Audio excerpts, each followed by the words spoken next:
Welcome and welcome back to our YouTube channel. If you're a new viewer, you're welcome. If you're a returning viewer, you're welcome. If you're a first time viewer, you're welcome as well.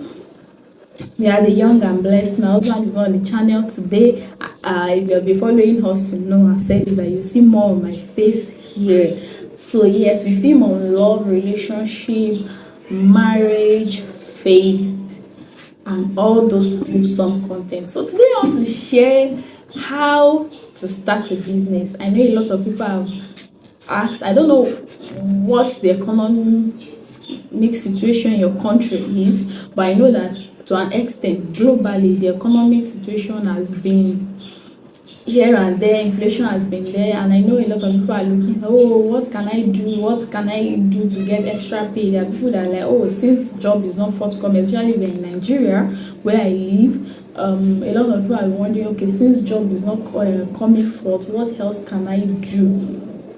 Right? And somehow like, I want to start a business, but I don't know the business to start. Number one, when you want to start a business, look around you. I know a lot of people just say, this person is doing this kind of business and there's money, and you don't really know if there's money in there or not, but you are just judging by the lifestyle of the person. You don't know if that person has other businesses. You don't know if that's the only business they have. You don't know if that business is what is funding their lifestyle. You don't know, and you just assume that because you know them to be doing this particular business, they are making money from it, and it's that money that they are using to live their life the way you perceive it or the way you see it. You don't know if it's their investment or inheritance that they are using. Anyways, I'm not saying that don't go for businesses that look glamorous, right? Look around you. You can't be living in areas that the standard of living is relatively very low or the lowest in your town or city or your environment, and you want to go and be selling precious stones like gold, silver, diamond and gold. Who are your buyers? I'm not saying that you must only sell to your environment. I'm not saying that when you want to start a business, look into your environment. Who are the people around you? What is the closest need to you? when I was um when I was a student, right? When I was on campus, my uni days now, so I was on the last floor. My hostel has this ground floor, first floor, second floor, and third floor.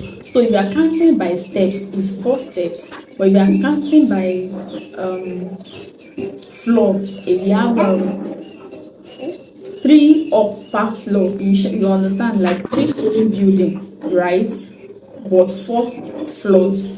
So I was on the last floor, and the challenge is that when you're on the last floor, to climb up is a challenge. And once you eventually climb up and get to your room, you are not even thinking of coming down anytime soon, except when you really need to come down. So I remember today I was thinking about it. At the time, my mom worked with Kwara State, we are in Nigeria, and she was a very good teacher.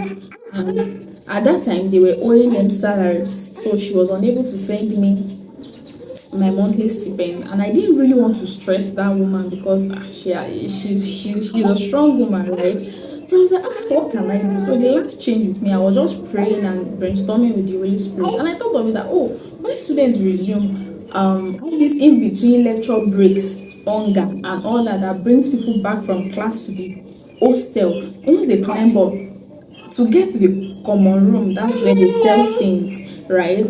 It's not always easy for them, and most people want to go with garri because the garri is like the fastest thing you can eat. I don't know if you don't know garri, it's cassava flakes, or what do they call it? Anyways, that's garri is garri. You can Google to know what garri means. So it's like a local cereal. You can call it that. You just put water and then you start drinking. So I was like, some people like to have their garri with groundnut, and I made research. I went to the market. Luckily enough, I was able to find a place where they sell the groundnut, and they will even peel it for me. So I decided, let me have it peeled so that anybody that just buy it, since garri is a fast food, they will buy it, pour it into the I decided to say, okay, let me have it peeled. I asked the person selling, can you peel it for me? She said yes. Okay, good, peel it for me. So I was like, okay, since Gary is a fast food, right? And if I have the groundnut peeled, the person will just buy it, pour it inside their Gary and drink it like that without.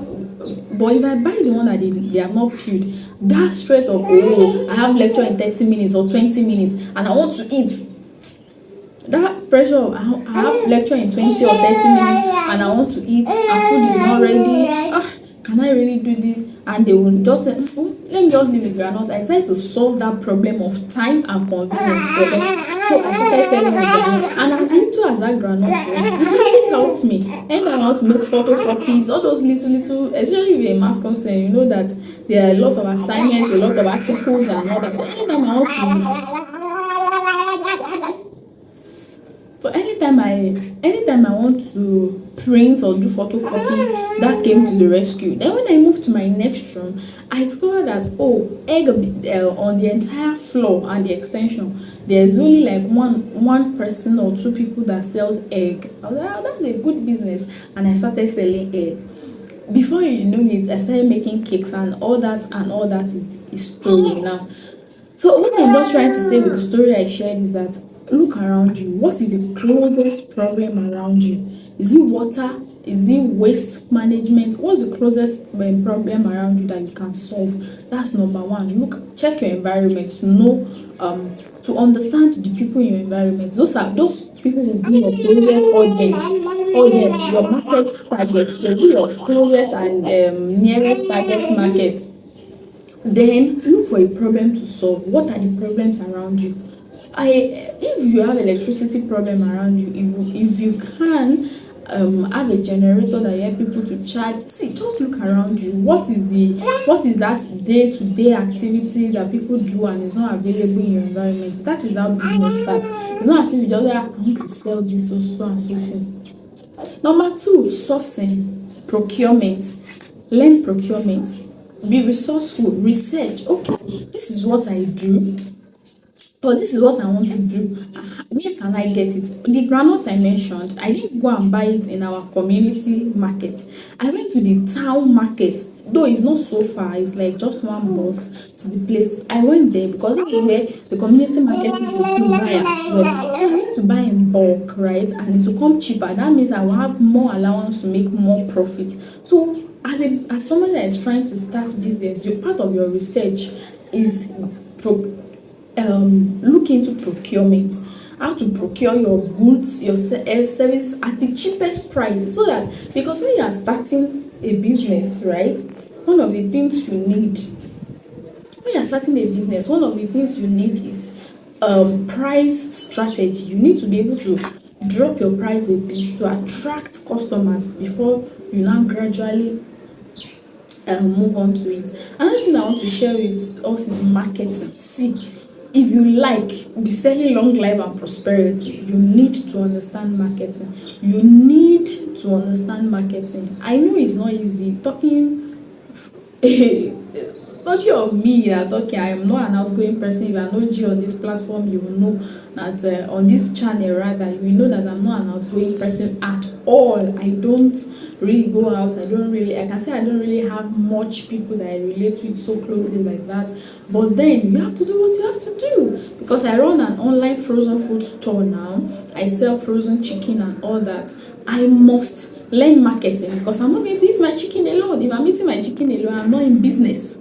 So you have to learn marketing, learn to use social media, learn to use direct marketing. And when you are now selling, learn to provide value so that people will be able to do direct marketing for you. See, the fastest and most effective and stressless form of marketing is direct marketing. Referrals,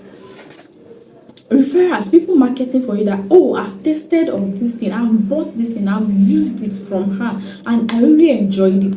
You have reduced your work by 70%. Direct marketing, even when you meet the person one-on-one marketing, you meet them and you are telling them, they still have some doubts that, are you sure this is not just selling it? But if somebody refer you, that's also another form of marketing. And whatever level school children are coming back from school. So whatever, how do I say, whatever products you want to sell for whatever target class of target audience, make sure you pack it to the best of their level. If you want to sell to the high-end customers, you know that you have to invest a lot in very good packaging product, nylon bags or whatever. If you want to sell to the lowest end customers, that means people that maybe on survivor standard of living or low standard of living, you just need to pack it in the neatest most possible way. Once it's neat and it's carefully arranged and it's hygienic, they don't really so much care about packaging like that, because they will tell you that they will throw away the nylon, right? So look into marketing. I've said look at your environment. I said look for a problem to solve. I said you should look into procurement. I said you should understand marketing, so important. Another thing is that try to master. It was my husband that taught me this one. I've always known it, but because I'm a very versatile person, I always like to explore every idea, execute every idea that comes to my mind. Make sure that you gain mastery at one thing before diversifying. So now I know that there is a sales funnel strategy whereby if you are selling how do I say it now? If you are selling clothes, you can sell perfumes. It's still in the fashion line. Or if you are selling clothes, you can sell shoes. I know you have it in mind to sell shoes later, but can you focus on selling clothes, quality clothes now? By the time people know you so well that you sell very nice clothes, and you start selling shoes, people be like, oh, I have this, I want to buy this color of clothes. You have the color of shoe to match it, because they already trust you. So marketing your second stream of income, or your other the product you diversify to, will not be difficult, because they already trust you. They already know that you deliver value, so it will be easy. But you are trying to get people to trust you as a vendor or business person of two different products. It's a lot. You are trying to win their trust on clothes, you are trying to win their trust on shoes. The energy is not, and you will not be able to put in adequate energy in two different products. I don't know if it makes sense. So try to gain mastery in what you do. Number 3, understand your account. Don't just be selling because you want to sell. Don't just be doing discount because you want to do discount. Do your math. If I sell this so amount and I make this so profit, okay, if I do discount, how much profit do I have left? Is my profit margin enough?